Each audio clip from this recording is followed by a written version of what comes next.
ഇന്ന് നമ്മൾ ഡിസ്കസ് ചെയ്യുന്നത് PSC കറണ്ട് അഫയേഴ്സും അതിനോടനുബന്ധിച്ചുള്ള റിലേറ്റഡ് ഫാക്റ്റുമാണ്. അപ്പോൾ നമുക്ക് ചോദ്യത്തിലോട്ട് കടക്കാം. മുഖ്യമന്ത്രി ശ്രീ VD സതീശൻ തിരഞ്ഞെടുപ്പിൽ പ്രതിനിധീകരിച്ച മണ്ഡലം താഴെ പറയുന്നവയിൽ ഏതാണ്? കുന്നത്തുനാട്, പറവൂർ, പിറവം, അങ്കമാലി. ഉത്തരം ഓപ്ഷൻ ബി, പറവൂർ. പറവൂർ മണ്ഡലമാണ് ശ്രീ VD സതീശൻ പ്രതിനിധീകരിച്ചത്. ഓക്കെ, കേരളത്തിൻ്റെ മുഖ്യമന്ത്രിയായ ശ്രീ VD സതീശനെ കുറിച്ച് കുറച്ച് കാര്യങ്ങൾ നോക്കിയാലോ. ഇനിയുള്ള എക്സാമിന് ചോദിക്കാൻ ചാൻസ് ഉള്ള ഒരു ഭാഗം കൂടിയാണ്.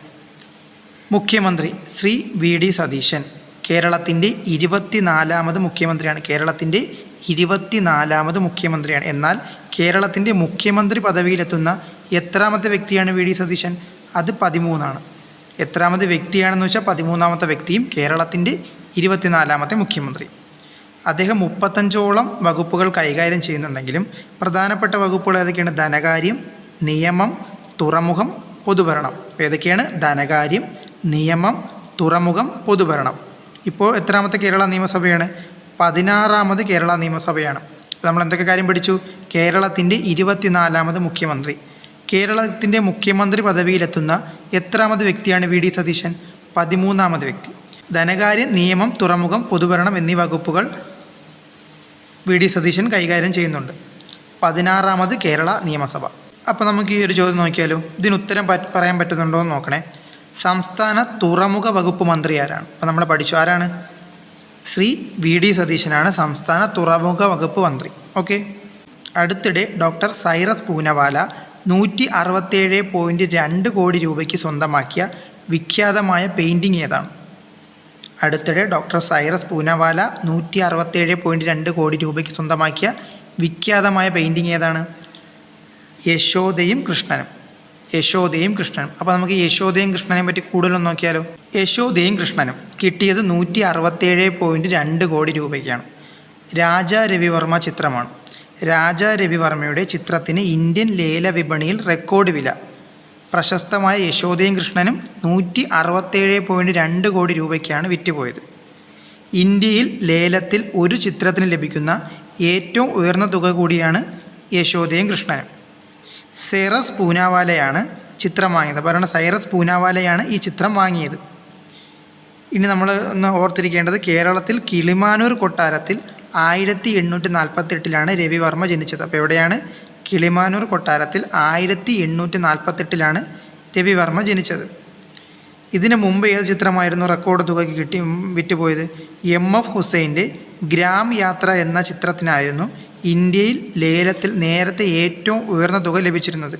118 കോടി രൂപയായിരുന്നു ചിത്രത്തിന് ലഭിച്ചത്. അപ്പോൾ ഇതിനു മുമ്പ് ഏതായിരുന്നു? ഗ്രാം യാത്ര. ഇനി മുതൽ ഏതാണ്? യശോദയും കൃഷ്ണനും. ഓക്കെ. കേരള നിയമസഭയുടെ സ്പീക്കർ ആരാണ്? ഉത്തരം തിരുവഞ്ചൂർ രാധാകൃഷ്ണൻ. ഷാനിമോൾ ഉസ്മാനാണ് ഡെപ്യൂട്ടി സ്പീക്കർ. തിരുവഞ്ചൂർ രാധാകൃഷ്ണനാണ് സ്പീക്കർ. ഓക്കെ. അപ്പോൾ നമ്മുടെ PC വിഷ്ണുനാഥ് ഏതൊക്കെ വകുപ്പ് കൈകാര്യം ചെയ്യുന്നുണ്ട്? ടൂറിസം, സാംസ്കാരിക വകുപ്പ് മന്ത്രിയാണ്. പിന്നെ കേരള സംസ്ഥാന ചലച്ചിത്ര വികസന കോർപ്പറേഷൻ, കേരള ചലച്ചിത്ര അക്കാദമി, കേരള സാംസ്കാരിക പ്രവർത്തക ക്ഷേമനിധി ബോർഡ്, ഇത്രയും കാര്യങ്ങളൊക്കെ നമ്മുടെ PC വിഷ്ണുനാഥും കൈകാര്യം ചെയ്യുന്നുണ്ട്. ഓക്കെ. അപ്പോൾ ആരാണ് കേരള നിയമസഭയുടെ speaker? Thiruvanchoor Radhakrishnan. Deputy speaker Shanimol Usman. മറക്കരുത്.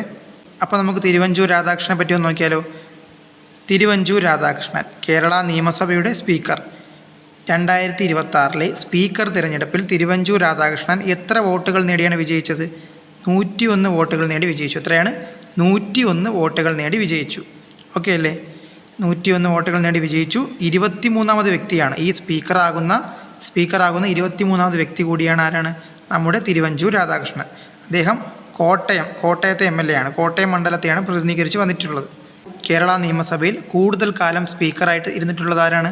അത് വക്കം പുരുഷോത്തമനാണ്. അതൊന്ന് ഓർത്ത് വയ്ക്കണേ, വക്കം പുരുഷോത്തമൻ. കേരളത്തിൻ്റെ ഇപ്പോഴത്തെ ആരോഗ്യ കുടുംബക്ഷേമ വകുപ്പ് മന്ത്രി ആര്? കേരളത്തിൻ്റെ ഇപ്പോഴത്തെ ആരോഗ്യ കുടുംബക്ഷേമ വകുപ്പ് മന്ത്രി ആരാണ്? ഉത്തരം ശ്രീ K മുരളീധരൻ. ഇവിടെ ഒരു V മുരളീധരനുണ്ട്, അപ്പോൾ നമുക്ക് തിരിഞ്ഞു പോകരുത്. ശ്രീ K മുരളീധരനാണ്. ഓക്കെ.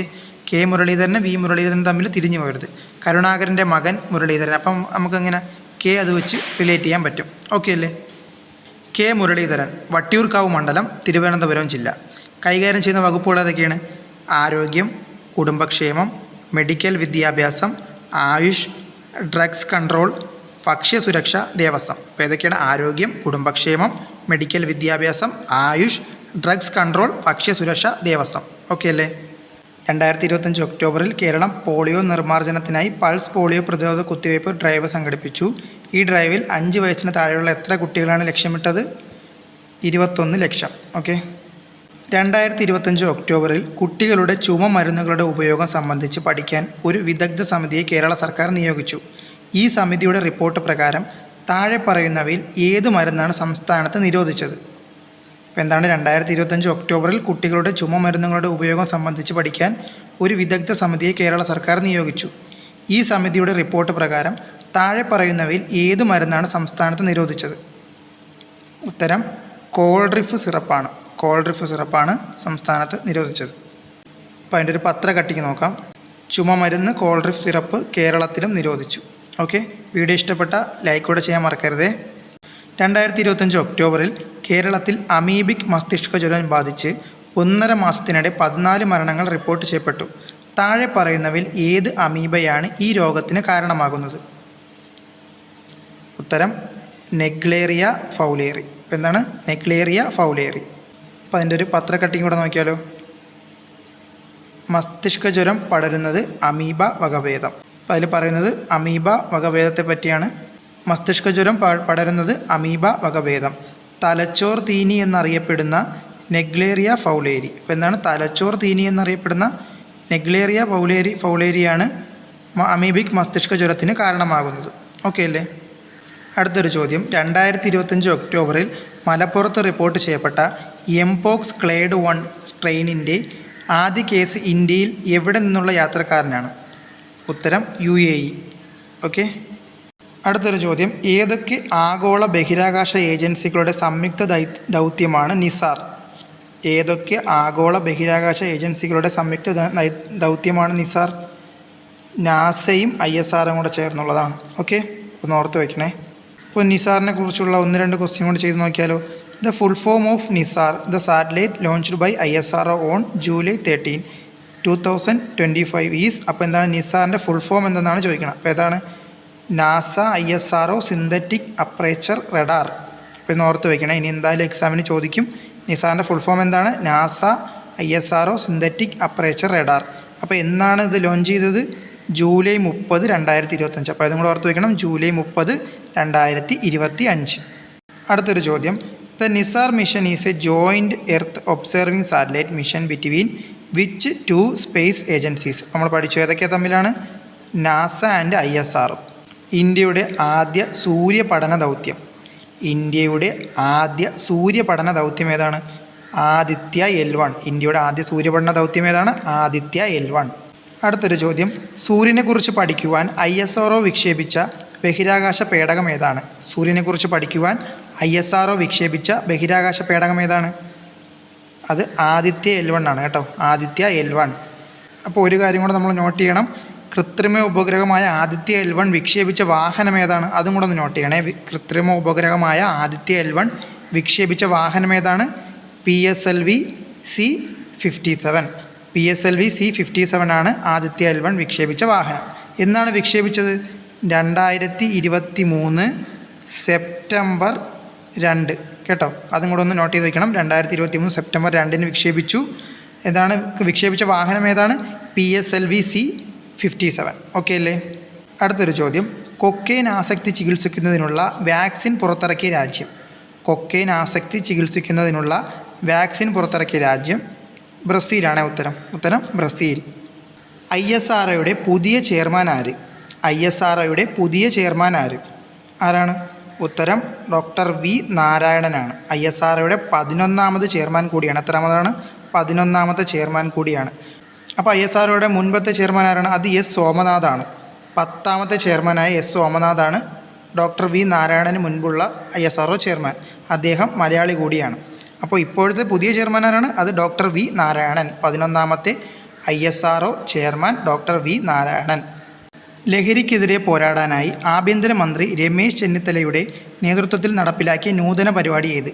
ലഹരിക്കെതിരെ പോരാടാനായി ആഭ്യന്തരമന്ത്രി രമേശ് ചെന്നിത്തലയുടെ നേതൃത്വത്തിൽ നടപ്പിലാക്കിയ നൂതന പരിപാടി ഏതാണ്? ഓപ്പറേഷൻ തൂഫാൻ. അപ്പോൾ എന്താണ് ഓപ്പറേഷൻ തൂഫാൻ?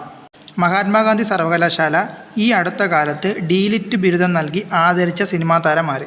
മഹാത്മാഗാന്ധി സർവകലാശാല ഈ അടുത്ത കാലത്ത് ഡീലിറ്റ് ബിരുദം നൽകി ആദരിച്ച സിനിമാ താരം ആര്? ഉത്തരം മമ്മൂട്ടി. മമ്മൂട്ടിക്കാണ് ഈ അടുത്ത കാലത്ത് മഹാത്മാഗാന്ധി സർവകലാശാലയിൽ നിന്ന് ഡീലിറ്റ് ബിരുദം നൽകി ആദരിച്ചത്. അദ്ദേഹത്തെ കൂടാതെ ഒരാൾക്ക് കൂടി കിട്ടിയിട്ടുണ്ട്. അത് ഓർത്ത് വയ്ക്കണം. നാഗസ്വര വിദ്വാനായ തിരുവിഴ ജയശങ്കറിനാണ്. അദ്ദേഹത്തിൻ്റെ ഒരു പ്രത്യേകത എന്താണ്? 2026 ഹരിവരാസന പുരസ്കാര ജേതാവ് കൂടിയാണ്. മമ്മൂട്ടിക്കും തിരുവിഴ ജയശങ്കറിനും എന്ത് കിട്ടി? ഡീലിറ്റ് ബിരുദം നൽകി ആദരിച്ചു മഹാത്മാഗാന്ധി സർവകലാശാലയിൽ നിന്ന്. ഓക്കെ, അടുത്തൊരു ചോദ്യം. കേരളത്തിലെ ഇപ്പോഴത്തെ റവന്യൂ വകുപ്പ് മന്ത്രി ആരാണ്? കേരളത്തിലെ ഇപ്പോഴത്തെ റവന്യൂ വകുപ്പ് മന്ത്രി ആരാണ്? ഉത്തരം AP അനിൽകുമാർ. അദ്ദേഹം റവന്യൂ കൂടാതെ വേറെ ഏതൊക്കെ വകുപ്പുകൾ കൈകാര്യം ചെയ്യുന്നുണ്ട്? റവന്യൂ ഉണ്ട്, സർവേ ആൻഡ് ലാൻഡ് റെക്കോർഡ്സ് ഉണ്ട്, പിന്നെ ഭൂപരിഷ്കരണം. അതും കൂടി ഓർത്ത് വയ്ക്കണേ. 2025 എഴുത്തച്ഛൻ പുരസ്കാരം നേടിയതാര്? 2025 എഴുത്തച്ഛൻ പുരസ്കാരം നേടിയതാര്? ആരാണ്?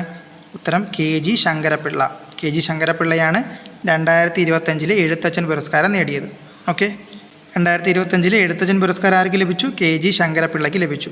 2024 ആർക്കാണ് ലഭിച്ചത്? NS മാധവനാണ്. അതും കൂടെ ഓർത്ത് വയ്ക്കണേ. 2024 NS മാധവൻ, 2025 ആരെന്ന് ചോദിച്ചു കഴിഞ്ഞാൽ KG Sankara Pillai. Atomic energy regulatory ബോർഡിൻ്റെ ചെയർമാനായി പുതുതായി നിയമിക്കപ്പെട്ട മലയാളി ആര്? അറ്റോമിക് എനർജി റെഗുലേറ്ററി ബോർഡിൻ്റെ ചെയർമാനായി പുതുതായി നിയമിക്കപ്പെട്ട മലയാളി ആര്? ആരാണ്? AK ബാലസുബ്രഹ്മണ്യൻ. അപ്പോൾ AK ബാലസുബ്രഹ്മണ്യനാണ് അറ്റോമിക് എനർജി റെഗുലേറ്ററി ബോർഡിൻ്റെ ചെയർമാനായി നിയമിക്കപ്പെട്ടത്. 2025 ഇന്ത്യയുടെ അറ്റോർണി ജനറൽ ആരാണ്? 2025 R Venkataramani. R Venkataramani. Option A R Venkataramani. 2025 Lok Sabha deputy speaker ആരാണ്? ഓപ്ഷൻ D ഇവരാരുമല്ല. ഓക്കെ, 2025 ഇന്ത്യയുടെ മുഖ്യ തിരഞ്ഞെടുപ്പ് കമ്മീഷണറായി ചുമതലയേറ്റതാര്? 2025 ഇന്ത്യയുടെ മുഖ്യ തിരഞ്ഞെടുപ്പ് കമ്മീഷണറായി ചുമതലയേറ്റതാരാണ്? ഗ്യാനേഷ് കുമാർ. ഗ്യാനേഷ് കുമാറാണ് കേട്ടോ. ഗ്യാനേഷ് കുമാർ. Option A Gyanesh Kumar. അപ്പോൾ നമുക്ക് ഈ ഒരു ചോദ്യം കൂടി നോക്കിയാലോ. ABCD ഇവർ 4 പേരും സുഹൃത്തുക്കളാണ്. അപ്പോൾ ABCD ഇവർ 4 പേരും എന്താണ്? സുഹൃത്തുക്കളാണ്. ഇതിൽ D മറ്റു 3 പേരോടായി ചോദിച്ചു. ഇന്ത്യയിലെ ഇപ്പോഴത്തെ ദേശീയ മുഖ്യ തിരഞ്ഞെടുപ്പ് കമ്മീഷണർ ആരാണ്? അപ്പോൾ A എന്താണ് പറഞ്ഞത്? രാജീവ് കുമാർ എന്ന് പറഞ്ഞു. B എന്താണ് പറഞ്ഞത്? ഗ്യാനേഷ് കുമാർ എന്ന് പറഞ്ഞു. C ആരെ പറഞ്ഞു? DY ചന്ദ്രചൂഡിനെ പറഞ്ഞു. എന്നിങ്ങനെ പറഞ്ഞു. ഇവർ 3 പേരും Dയോട് ഇതേ ചോദ്യം ചോദിച്ചു. അപ്പോൾ D എന്താ ഉത്തരം പറഞ്ഞത്? സഞ്ജീവ് ഖന്ന എന്ന് ഉത്തരം പറഞ്ഞു. ഇവരിൽ ആര് പറഞ്ഞതാണ് ശരി ഉത്തരം? അപ്പോൾ നമ്മളിപ്പോൾ പഠിച്ചു. ആരാണ് ദേശീയ മുഖ്യ തിരഞ്ഞെടുപ്പ് കമ്മീഷണർ? ആരാണ്? അത് ഗ്യാനേഷ് കുമാറാണ്. ഓക്കെ, അപ്പോൾ ആര് പറഞ്ഞതാണ് ശരി? B പറഞ്ഞതാണ് ശരി. ഓക്കെ, മനസ്സിലായല്ലോ. അപ്പോൾ വീഡിയോ ഇഷ്ടമായെന്ന് കരുതുന്നു. വീഡിയോ ഇഷ്ടപ്പെട്ടാൽ ലൈക്ക് ചെയ്യാൻ മറക്കരുത്. ഇതുപോലുള്ള കറണ്ട് അഫെയർ വീഡിയോയുമായി നമുക്ക് അടുത്തൊരു ക്ലാസ്സിൽ കാണാം.